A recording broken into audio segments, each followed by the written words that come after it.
하나님 말씀은 에베소서 6장 10절에서 20절까지 말씀입니다. 에베소서 6장 10절로 20절까지 말씀. 제가 가진 성경으로는 신약 성경 317쪽에 있습니다. 우리 한 절씩 교도가에서 읽고 20절은 다 함께 읽겠습니다. 끝으로 너희가 주 안에서와 그 힘의 능력으로 강건하여지고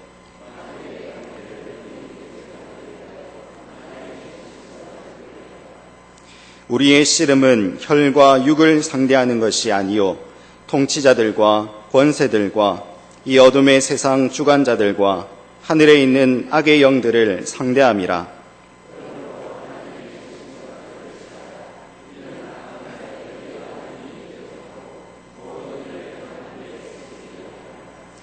그런즉 서서 진리로 너희 허리띠를 띠고 의의 호심경을 붙이고 모든 것 위에 믿음의 방패를 가지고 이로써 능히 악한 자의 모든 불화살을 소멸하고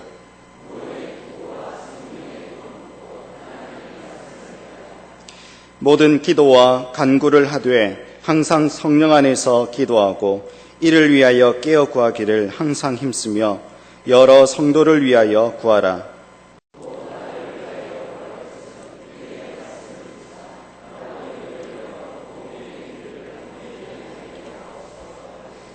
함께 있습니다.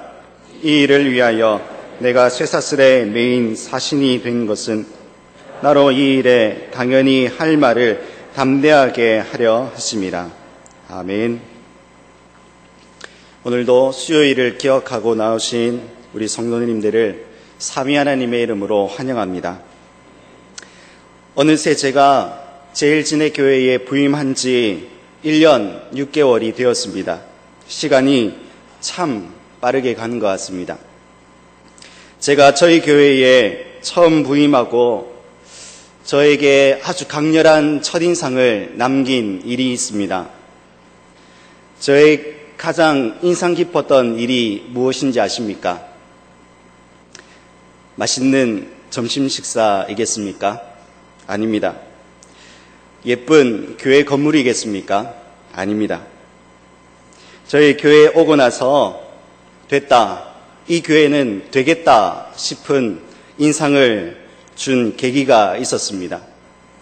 사실 아무것도 아니라 하면 아닌 일이고 사소할 수 있는 일이지만은 저에게는 큰 인상을 준 것이 바로 성경을 합독하는 시간이었습니다. 제가 많은 교회를 돌아본 것은 아니지만 저희 교회만큼 한 목소리로 성경을 읽는 교회는 처음이었습니다. 사실 어떤 교회는 성경을 합독하는 시간이 참 민망할 때가 있습니다. 설교 본문을 먼저 교독하지 않습니까? 설교자가 먼저 한 절을 읽고 회중이 또 함께 합독하여 한 절을 읽습니다. 그런데 본문이 조금만 길다 하면 제각각 읽는 속도가 엉망이 됩니다. 빨리 읽는 사람은 빨리 읽는 대로, 또 천천히 읽는 사람은 천천히 읽는 대로, 또 중간 속도로 읽는 사람은 또 제 속도에 맞추어서 읽습니다. 그러면 어떻게 되겠습니까? 성경을 읽는 게 마치 돌림 노래처럼 제각각 끝나게 되는 것이죠. 그런데 제가 저희 교회에 처음 부임한 날 성도님들이 함께 성경을 읽는데 아주 긴 구절이 하나 있었습니다. 모두가 한 목소리로 성경을 천천히 읽어 내려가는 겁니다. 사실 별거 아닌 것처럼 보이지만 아주 중요한 문제입니다. 왜 중요합니까? 빨리 읽을 수 있는 사람은 천천히 읽어야 하는 사람의 속도에 맞춰주어야지 한 목소리를 낼 수 있기 때문입니다. 성경을 읽을 때조차 다른 사람의 보조에 맞추어 주지 못한다면 우리는 더 큰 일을 할 수 있겠습니까? 성경을 읽을 때에도 나는 내 속도로 읽을 테니 당신이 빨리 읽어서 내 속도에 맞추시오. 그런 마음으로 다른 성도를 대한다면 다른 일들은 보나 마나한 것일 겁니다.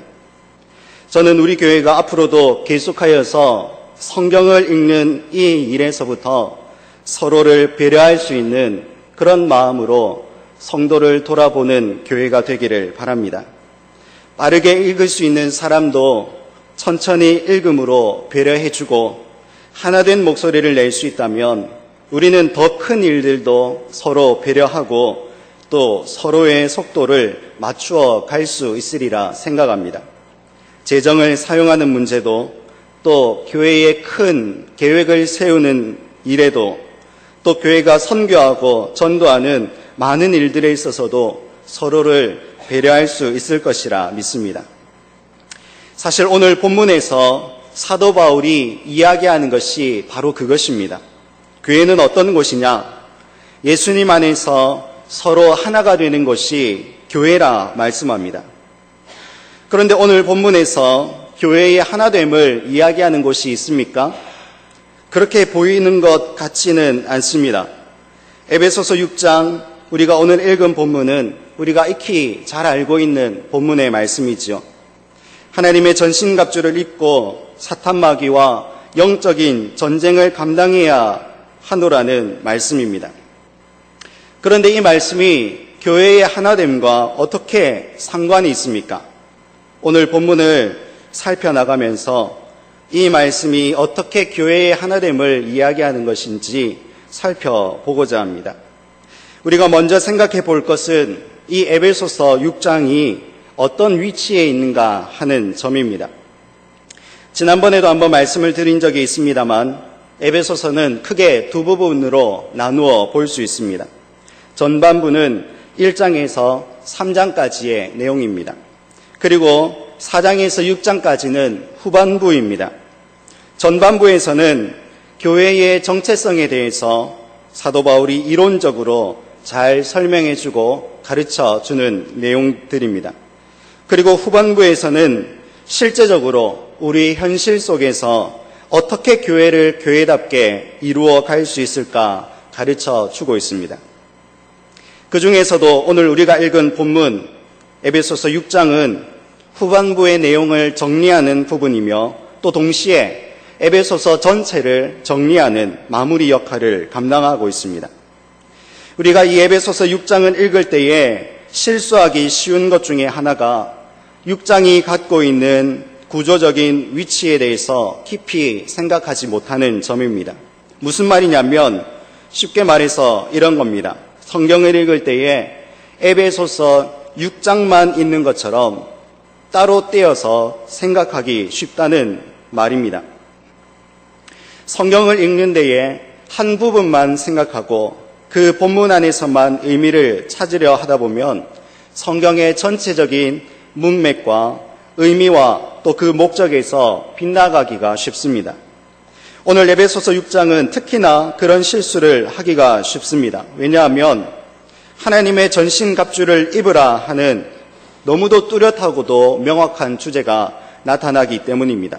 그래서 에베소서 6장 한 장만 두고 성경을 이해하기가 쉽습니다.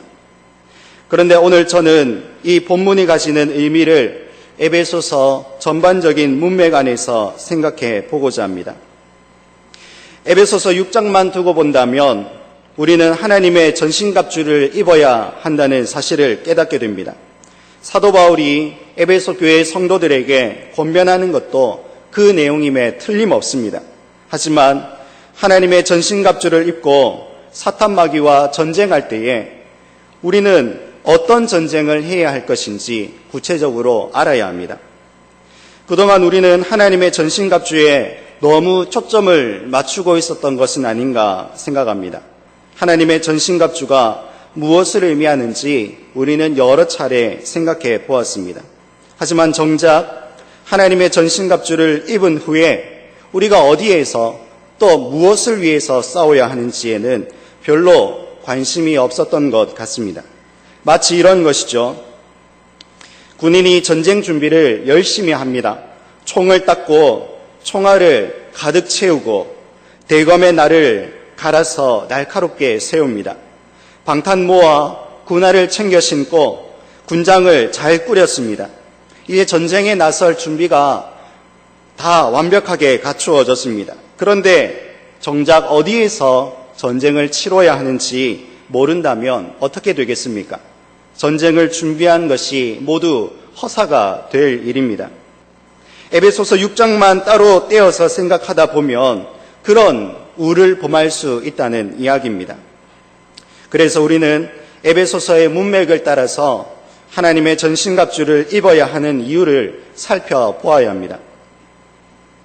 두 번째로 그 문맥을 따라 생각하였을 때에 하나님의 전신갑주를 입으라는 사도 바울의 권면은 그 목적이 무엇이겠습니까? 도대체 사탄 마귀가 어떤 전략으로 교회를 공격하기에 사탄 마귀를 대적하여 싸우라고 이야기하는 것입니까? 우리는 사실 그 내용들을 이미 다 잘 알고 있습니다. 사도 바울이 에베소서 4장과 5장에서 계속 그 이야기를 해왔습니다. 그래서 문맥을 따라 성경을 읽는 것이 중요합니다.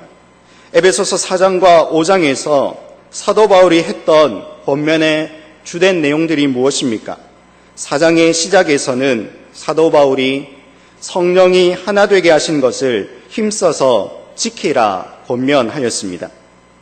예수님 안에서 교회는 물과 기름 같은 사람들이 하나가 된 공동체입니다. 서로 섞일 수 없는 사람들이 서로를 품고 하나를 이루고 있습니다. 성도와 성도를 하나 되도록 이어주는 것이 성령님께서 하시는 사역입니다. 그런데 성령님께서는 우리 각 사람들 사이에서 강권적으로 역사하시지만 성령님은 우리 각 사람의 인격을 존중하여 역사하시기도 합니다. 따라서 성도들은 각자 예수님의 마음을 그 마음에 품고 애쓰고 닮도록 노력해야 합니다. 서로를 품어줄 수 있도록 오래 참고 겸손하며 온유해야 합니다. 성령께서는 우리의 마음에 억지로 그런 일들을 강요하시는 것이 아니라 우리 스스로가 하나님 말씀에 자발적으로 순종하여서 하나 되게끔 이루게 하십니다. 그렇게 교회는 성령 안에서 서로를 나보다 낮게 여기며 하나가 되어가는 것입니다. 그런데 교회가 하나 되는 것을 싫어하는 존재가 있습니다. 바로 사탄 마귀입니다. 사탄 마귀는 성도들이 하나 되는 것을 방해합니다. 어떻게 방해합니까? 우리의 마음에 겸손한 마음 대신 교만한 마음을 불어넣습니다. 서로 사랑하지 않게 하며 또 서로에게 무관심하도록 만듭니다. 오래 참기보다는 금방 성내고 분을 오래도록 품도록 만듭니다. 서로에 대하여서 격려하기는커녕 고성을 지르게 하고 품어주기는커녕 서로를 향해서 삿대질하도록 만듭니다. 성령께서 하나 되게 하신 것을 깨어지도록 각 사람의 마음에 성령 충만이 아니라 자기 충만으로 바꾸어 버리는 것입니다. 그것이 성도에게 주어진 영적인 전쟁입니다. 사도 바울이 하나님의 전신갑주를 입으라 하신 이유가 무엇 때문입니까? 성령께서 하나 되게 하신 교회를 지키기 위해서입니다. 우리는 하나님의 전신갑주를 입어 어마무시하고 대단한 전쟁을 치러야 할 것으로 착각합니다. 하지만 우리 앞에 놓여진 전쟁은 우리가 생각하는 것처럼 어마어마한 전쟁은 아닙니다. 오늘 내가 교회 안에서 얼마나 오래 참을 수 있느냐 하는 것이 나의 삶에 주어진 영적인 전쟁터입니다. 내가 다른 사람 앞에서 얼마나 겸손할 수 있느냐 하는 것이 오늘 나에게 주어진 영적인 전쟁입니다. 다른 성도들의 아픔에 얼마나 함께 아파해 줄 수 있느냐 하는 것이 나에게 주신 전쟁입니다. 또 사도 바울은 4장에서 이어서 말씀하기로 옛 사람의 모습을 벗어버리고 새 사람을 입으라 권면하였습니다. 사탄 마귀가 성도들 각 사람을 공격하는 방법이 바로 이것이라는 말입니다. 교회를 향한 전반적인 공격이 성령께서 하나 되게 하신 것을 풀어 헤치는 공격이었다면 사탄은 성도 개개인에 대해서는 우리 안에 남아있는 죄의 습성을 끄집어내는 공격을 지금도 하고 있습니다. 사탄 마귀는 우리의 마음에 남아있는 죄의 문제를 다시 고치시킵니다. 죄로 만족하게 하여서 우리로 하여금 다시 예전의 모습으로 돌아가게 하려는 전략입니다. 마치 이스라엘 백성들이 광야길을 걸을 때에 애굽을 떠올리며 고기를 먹고 마늘을 먹었던 것을 추억으로 삼았던 것처럼 우리가 내 마음대로 살고 내 욕심대로 살던 때를 추억처럼 떠올리게 합니다. 오늘 우리가 하나님의 전신갑주를 입고 싸워야 할 것이 또 무엇입니까?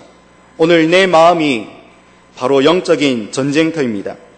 나의 끊지 못하는 습관이 내가 이겨야 할 영적인 전쟁입니다.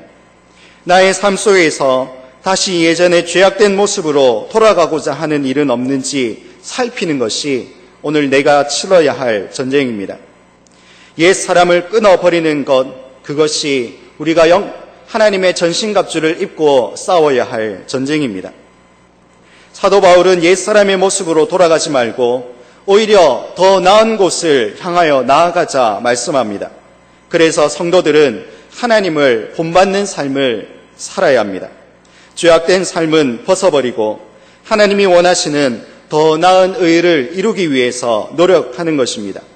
그러기 위해서 우리는 성령 충만해야 하고 하나님을 본받기 위해서 하나님의 전신갑주를 입어야 하는 겁니다. 에베소서 4장 27절에서 사도 바울은 어떻게 말씀합니까? 마귀에게 틈을 주지 말라 합니다. 하나님을 닮아가는 것이 우리가 치루어야 할 영적인 전쟁입니다. 우리가 이 전쟁에서 잠깐 나태할 때에 사탄 마귀는 그 틈을 비집고 들어와서 우리가 하나님을 본받는 삶을 회방합니다. 다시 죄의 종로를 타던 때로 돌아가게 만듭니다. 하나님을 본받는 것은 그렇게 힘이 들었는데 죄로 돌아가는 것은 한순간입니다. 또 사도 바울은 5장 21절에서 그리스도를 경외함으로 피차 복종하라고 말씀하였습니다. 교회는 이와 같이 서로 복종하고 서로를 높이는 공동체입니다. 서로를 나보다 낮게 여기며 나보다 높게 여김으로 서로 존경하는 공동체가 되어야 합니다. 하나님 안에서 서로를 위하여 높이는 관계를 이루기 위해서 사도 바울은 세 가지의 관계를 우리에게 설명하였습니다. 아내와 남편의 관계, 자녀와 부모의 관계, 종과 상전의 관계입니다.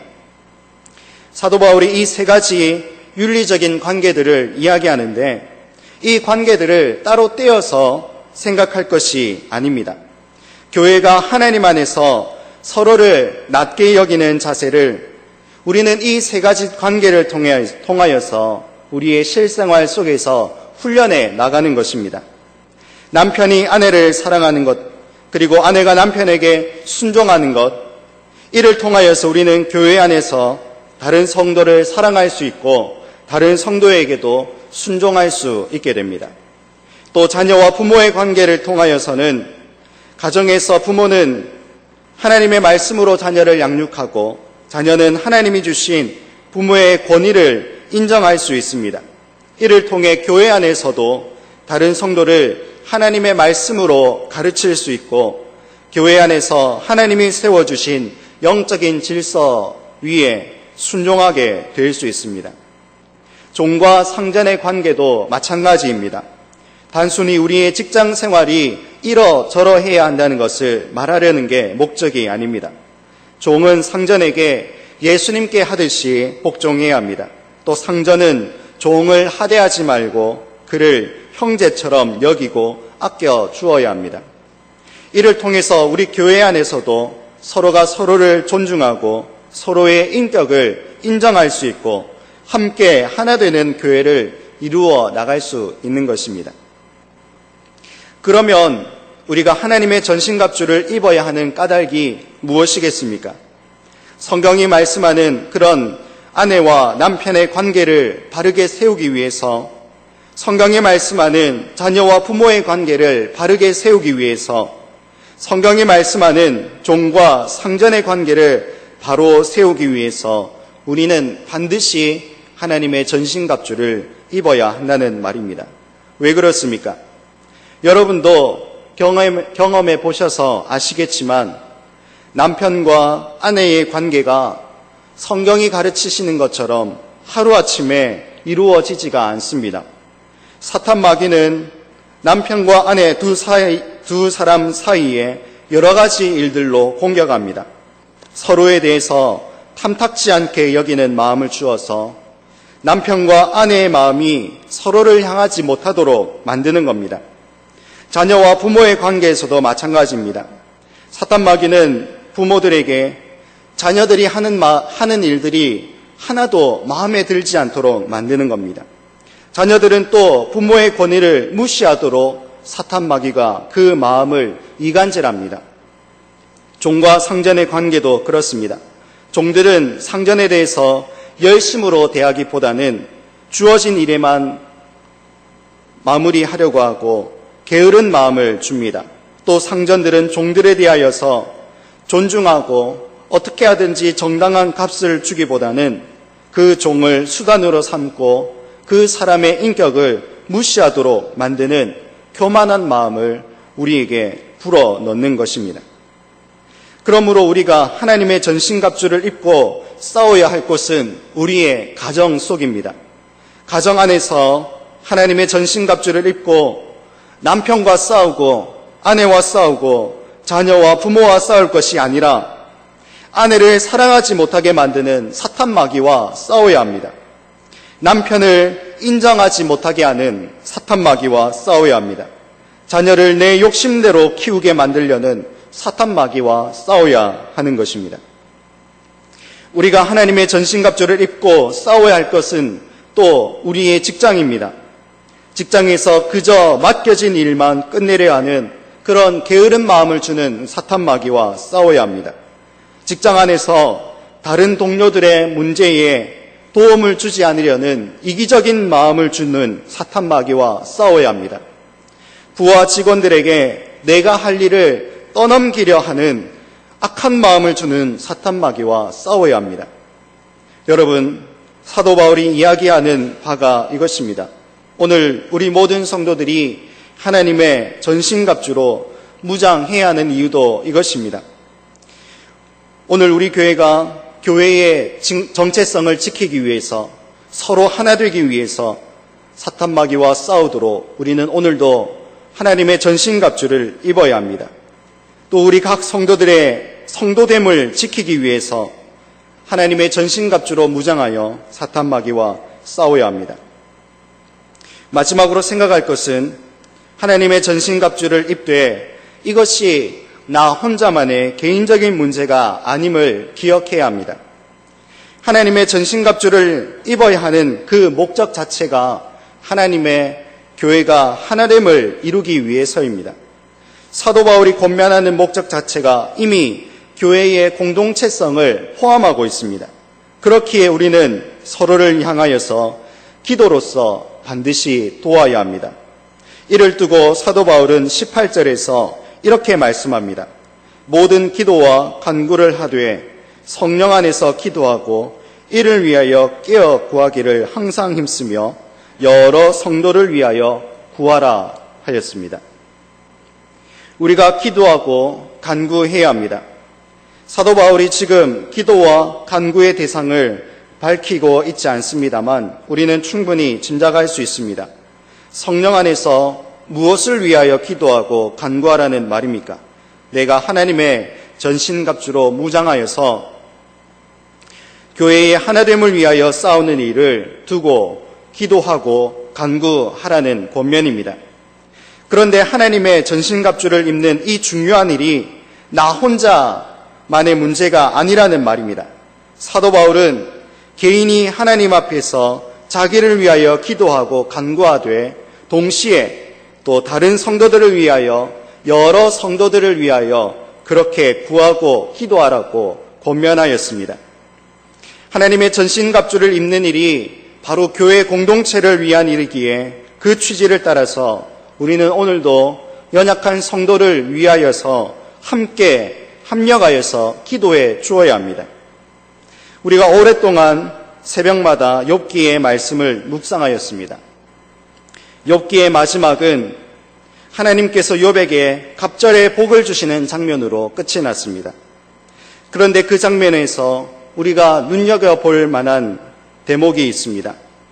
하나님께서 욥에게 갑절의 복을 주시는데 과연 어떤 시점에서 욥에게 그런 복을 주시는지 살펴보아야 합니다. 욥기 42장을 보시면 하나님께서 욥에게 복을 주시는 장면이 10절에 기록되어 있습니다. 10절 말씀에는 이렇게 말씀합니다.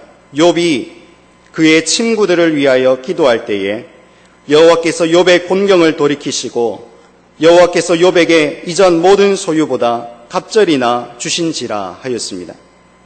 하나님께서 언제 복을 주셨다 말씀합니까? 욥이 자기의 교만함을 회개할 때 복을 주시지 않았습니다. 욥이 하나님의 주권을 인정하며 하나님을 높일 때에 복을 주신 것이 아니었습니다. 사실 자연스럽기는 그것이 더 자연스럽습니다.